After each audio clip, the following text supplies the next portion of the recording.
मला ना माझ्या देवावर खूप विश्वास आहे.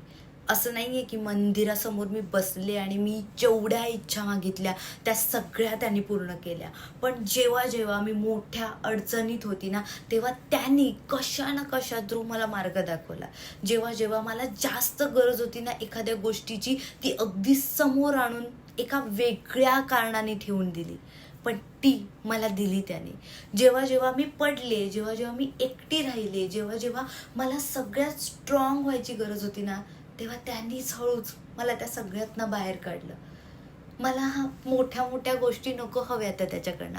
माझं आयुष्य त्याने एकदम सुरळीत केलं. खूपदा एक्स्पेक्टेशनच्या पलीकडे जाऊन चुकीची माणसं आयुष्यातनं काढून एकदम भारी माणसं आयुष्यात समोर आणून ठेवली. आणि आज इतकं पुढे आल्यावर ते डॉट्स जेव्हा मी कनेक्ट करायचा प्रयत्न करते ना, आणि जेव्हा मी माझा पाथ बघते ना, तेव्हा मला कळतं की माझा देव कुठे केव्हा माझ्याबरोबर होता.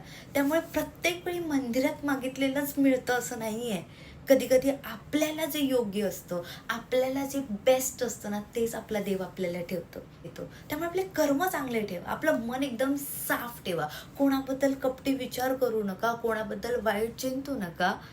आयुष्यात सगळं मस्त होईल. खूप मेहनत करा, आपल्या स्वप्नांपाठी धावा, पैसा कमवायला लागा, इंडिपेंडेंट बना, स्वतःची स्वप्नाला फोकस करा आणि स्वतःचं मन जपा, स्वतःला खुश ठेवा. आपोआप हा वरचा देव मेहरबान होईल. Trust me. Thank you so much. Bye bye.